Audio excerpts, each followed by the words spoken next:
Artinya di sini ada orang-orang yang memanfaatkan momentum, ya, mengeksploitasi Gala dengan membuat satu donasi, dengan mengeksploitasi Gala di media sosial, ya, seolah-olah menjadi anak ini menjadi satu alat.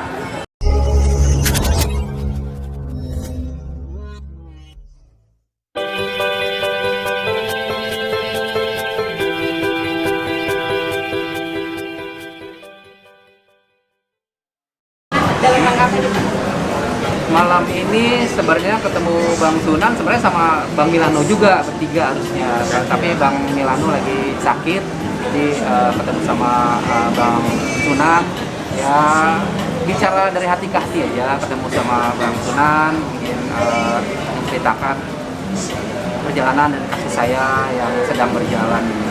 Itu aja sih, nggak ada hal yang lain, cuman karena Bang Milano lagi sakit jadi nggak bisa datang. Tapi besok kita akan ketemu dengan beliau. Ya, Bang Sunan, kabarnya pernah juga dititipkan atau diamanatkan sama almarhum. Benar nggak sih? Ya.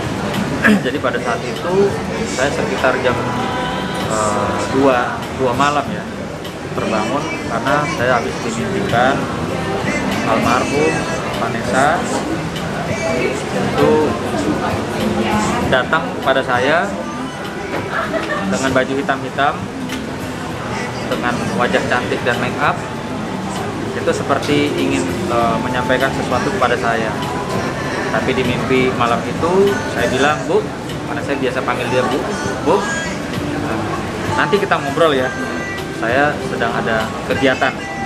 Lalu saya pergi, Vanessa dengan nggak sempat bicara apa-apa waktu itu, dia bilang kita janjian ketemu di rumah aja. Oke, saya jalan. Lalu pada malam harinya saya di dalam mimpi saya itu saya di pagar rumah saya menunggu, kok Vanessa nggak datang ya?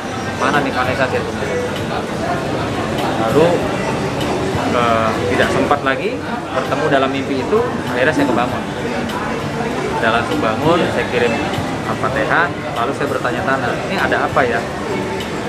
Kok saya yang selama ini juga nggak ngikutin urusannya apa, nggak tahu bagaimana, cuma dengar kabarnya almarhumah meninggal, kok tiba-tiba dimimpiin. Nah, barusan saya diskusi sama Pak Dodi, ternyata pas kemarin tanggal 21 Desember, dimana kalau almarhumah masih hidup, ulang tahun ya, ulang tahun. Nah, Bapak juga mendapatkan mimpi, saya ceritakan. Jadi mimpi kemarin tanggal 21 itu Dedi sakit, jadi minum obat. Jadi sebenarnya jam 12 malam itu pingin kumpul semua sama mamanya Vanessa, sama Cika, sama Mayang, untuk kita jam 12 itu mendoakan, sholat mendoakan. Tapi nggak bisa karena tidur, udah sakit. Itu saya dimimpikan,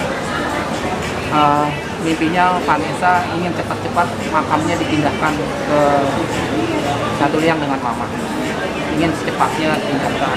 Itu mimpi saya. Jadi itu permintaan Vanessa pada malam di hari ulang tahun dia.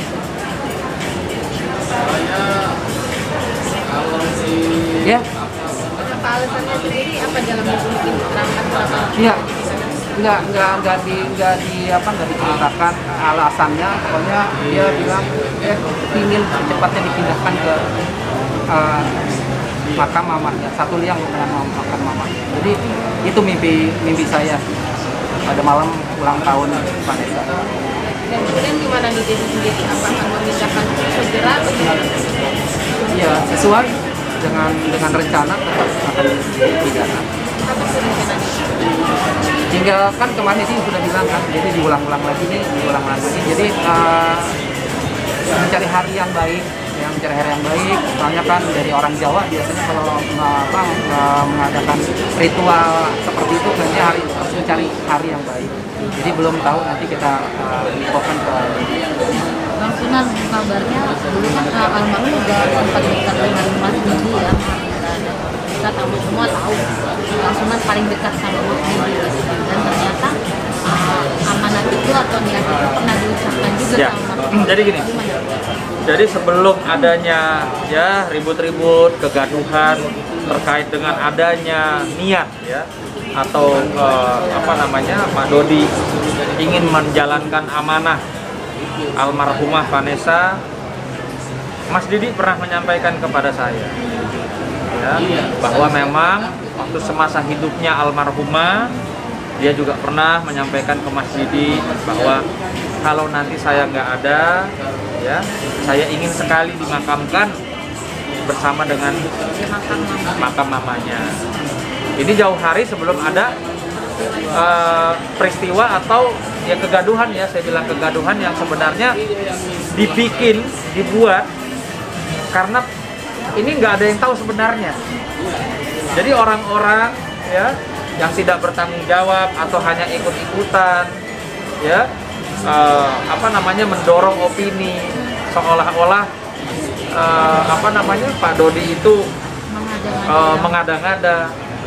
Ini banyak sekali sebenarnya, banyak sekali yang sebenarnya ya yang mungkin saat ini kita tidak bisa sampaikan dulu ya Pak ya, karena saya cuma melihat, mendengar, dan hari ini saya menyaksikan langsung di hadapan saya seorang bapak yang sedang memperjuangkan ya satu keadilan loh ya, sedang memperjuangkan amanah dari putrinya.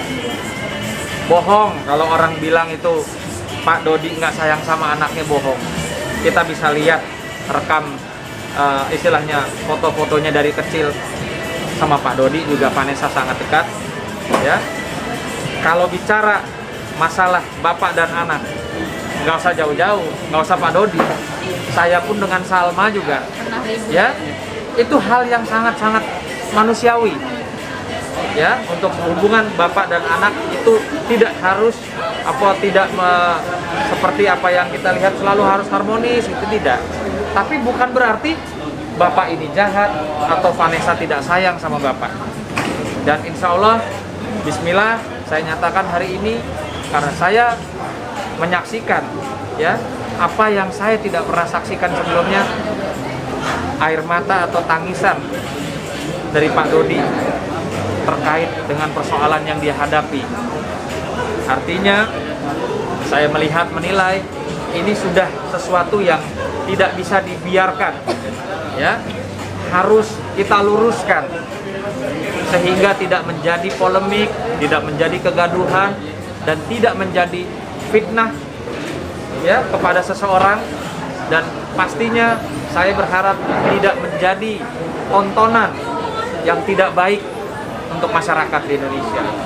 Artinya ada hal-hal yang memang kita juga harus jaga ya, alat-alat bukti kita siap, tapi kan kita tidak mau mengumbar ya, karena masih ada harapan bisa segala sesuatunya diselesaikan dengan baik.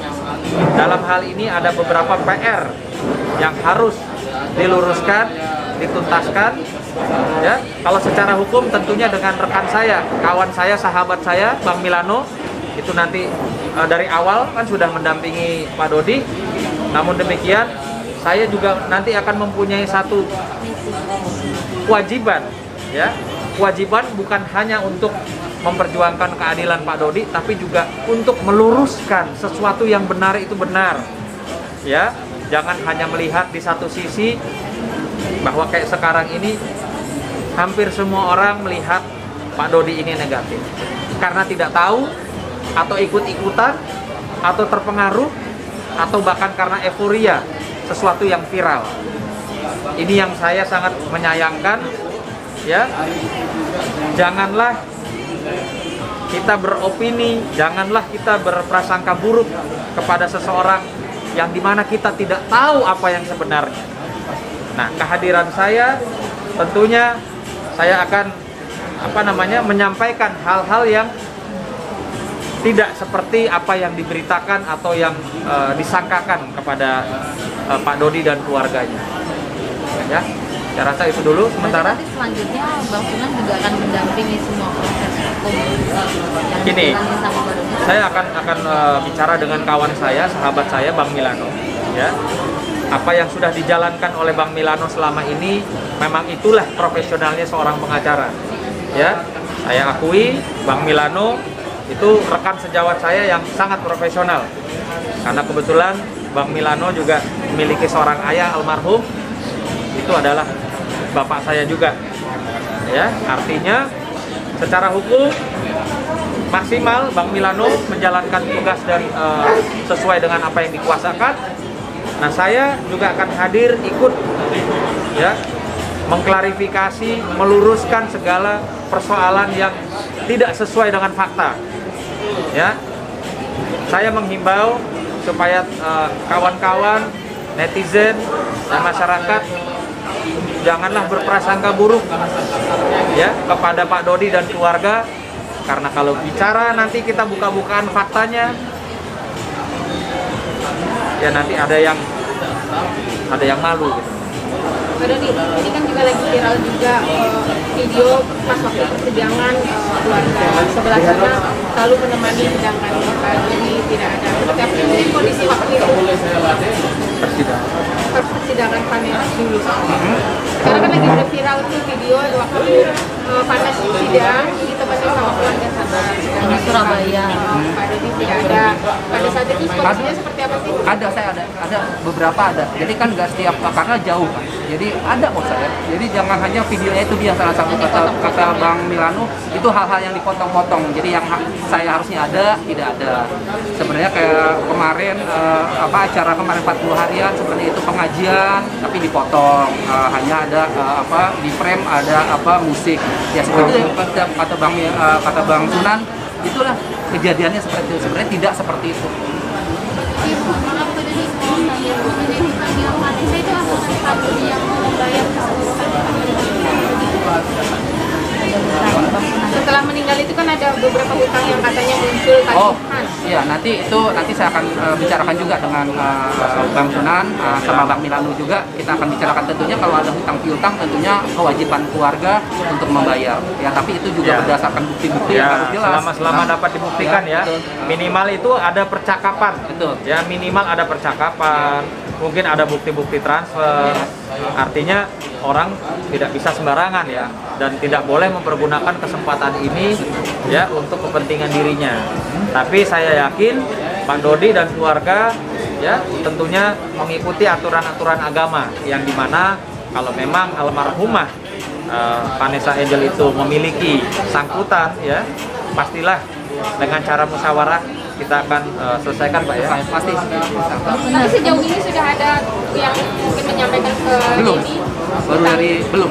Jadi gini loh, saya kenapa ya, jujur aja saya selama ini nggak mau tahu, nggak mau ikut campur. Tapi saya melihat belakangan ini sudah ada sesuatu yang ganjil buat saya, sehingga saya kebetulan juga jadi sedikit ke belakang mengikuti, melihat ini ada hal-hal yang apa yang dituduhkan, apa yang disangkakan kepada Pak Dodi ini sebenarnya tidak, ya sebenarnya tidak seperti itu. Banyaklah nanti tentunya ya setelah malam ini satu persatu kami akan menjabarkan atau menjelaskan atau meluruskan sehingga ya kalian itu semua juga tidak ikut memfitnah. Ya, ini ingat loh. Ini seorang bapak yang baru saja ditinggal oleh putrinya. Ya, yang dimana masih dalam keadaan duka, dia memperjuangkan keadilannya ya untuk anaknya, memperjuangkan hak-hak dia sebagai orang tua. Namun demikian dibangun opini publik segitu jahatnya, segitu kejinya. Kalau saya melihat, saya katakan ini zolim. Ya, di frame, dibangun satu opini seolah-olah bapak ini seorang monster. Ya, seorang monster yang rakus harta, seorang monster yang tidak berperi kemanusiaan. Ingat ya, kalau kalian mengetik, ikut berkomentar sesuatu yang kalian tidak tahu, ya sama juga kalian memfitnah orang. Dan ingat ya, fitnah itu lebih kejam daripada pembunuhan. Ya, jadi ini tugas saya, ya amanah. Saya harus meluruskan segalanya, tapi tentunya nanti satu persatu kita akan sampaikan ya Pak ya. Iya, Bang. Tapi Bang Sunan, Dedi kan sudah lama banget tidak bertemu cucunya gitu. Seakan-akan ada yang membentengi dan menghalangi. Mungkin salah satunya itu juga Bang Sunan yang Saya cuma melihat ya persoalan ini Jangan dong hanya dibebankan kepada Pak Dodi nih yang begini begitu. Loh, ini ada dua keluarga loh. Ya. Saya katakan gampang aja lah. Sehitam-hitamnya Pak Dodi ada putihnya. Seputih-putihnya pihak sana pasti ada hitamnya. Ya. Jangan apa, harusnya sih ya, harusnya nih segala sesuatu kita bisa bicarakan dengan duduk bersama. Ya. Menurunkan ego masing-masing dan menyatakan secara bersama-sama. Tidak perlu saya lebih berhak, ya, saya lebih dekat dengan almarhum, saya lebih dekat dengan Gala. Nggak boleh begitu, ya. Di darah dagingnya Gala itu mengalir juga darahnya Bapak. Artinya tidak boleh berbicara seperti itu, ya. Nanti kalian lihat nanti gerakan saya, ya. Kalian lihat gerakan saya, apa yang saya akan lakukan, tapi saya tidak akan sampaikan di sini, ya. Yang pasti saya tidak pansos karena saya sudah cukup, ya, punya nama dan sudah cukup dengan kehidupan saya. Tapi saya terpanggil hari ini dan insya Allah Bismillah saya siap membantu Pak Dodi untuk meluruskan semuanya, ya, untuk meluruskan semuanya. Apa Gitu loh. ada rencana mungkin untuk memediasi Bang Sunan sendiri sebagai titik tengahnya gitu antara Sudah Pak Dodi? pasti itu kewajiban saya sebagai seorang muslim, ya, mencoba untuk menjembatani. Namun demikian ya kita lihat nanti seperti apa responnya, ya. Saya jujur aja loh, baru hari ini saya melihat seorang Pak Dodi itu beberapa kali menangis di hadapan saya, ya. Bagaimana dia menceritakan apa yang sedang dia alami, dia rasakan. Saya cuma bilang begini, Pak Dodi, itu artinya Tuhan, Allah lagi sayang sama Pak Dodi, ya. Ketika Pak Dodi merasa tersudut, ketika Pak Dodi merasa dihujat, dihina, terpojok, difitnah, dizolimi, itu artinya Tuhan sedang sayang, ya.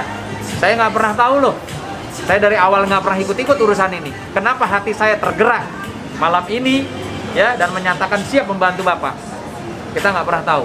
Kalau bicara dibayar, emang Bapak mau bayar saya berapa? Kan nggak mungkin, ya. Kasarnya begitu loh. Nanti yang pasti kita lihat ke depan. Dan saya minta dari pihak kuasa hukum sebelah sana juga, ya, tolong. Ini kita bicara masalah kemanusiaan. Bukan bicara siapa menang, siapa kalah, siapa berhak, siapa hebat, tidak. Tapi ini bicara tentang masa depan seorang anak yang bernama Gala, dan kita bicara masalah orang tua yang mempunyai hak. Barusan saya mendapatkan info bahwa ada hak dari anak, ya, anak Pak Dodi, yaitu almarhumah, yang sampai saat ini tidak ada di tangan Bapak. Bahkan saya sampai heran, loh, kan harusnya ada di Bapak. Orang itu punya anak Bapak, nggak ada. Jadi ingat, ya, saya akan meluruskan, saya akan membantu Pak Dodi untuk mendapatkan keadilan, ya. Demi Allah, demi Tuhan, saya tidak ada urusan, ya, saya tidak dibayar, tapi saya nggak kepingin melihat kegaduhan ini terus berjalan. Artinya di sini ada orang-orang yang memanfaatkan momentum, ya, mengeksploitasi Gala dengan membuat satu donasi, dengan mengeksploitasi Gala di media sosial, ya, seolah-olah menjadi anak ini menjadi satu alat, ya, anak ini menjadi satu alat untuk mendapatkan keuntungan, baik itu konten maupun uang, ya. Tentu saja semenjak detik ini kami tidak akan biarkan hal itu. Jadi saya ingatkan kepada siapapun, ya, orang yang dekat atau orang yang mengambil momentum untuk kepentingan dirinya terkait dengan Gala, siap-siap kami akan melakukan upaya-upaya hukum yang tegas. Bang Sunan berarti sudah melihat ya siapa-siapa aja yang terlibat? Ya, saya nggak perlu buka sekarang, ya. Yang pasti tahulah teman-teman kalau saya udah bergerak seperti apa, dan saya nggak mungkin, ya, membela Pak Dodi kalau tidak ada panggilan hati nurani. Oke, jadi makasih. makin tegar, makin kuat setelah ada Bang Sunan ini, walaupun memang dia bilang juga Iya, iya, banget jelas. gitu lama. Jadi Iya, makin jelas. yakin dan percaya Ya, keadilan pasti. Allah nggak tidur ya, Allah nggak tidur. Bang Sunan datang ke saya pada saat yang tepat, ya. Dan Saya terima kasih untuk Bang Sunan yang membantu saya untuk mendapatkan keadilan. Saya seorang ayah yang sudah dizolimi.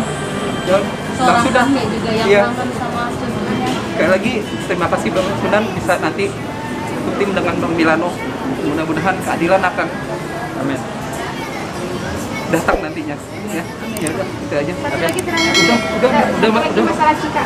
Udah, Mbak, udah, enggak sama. Udah cukup. Oke.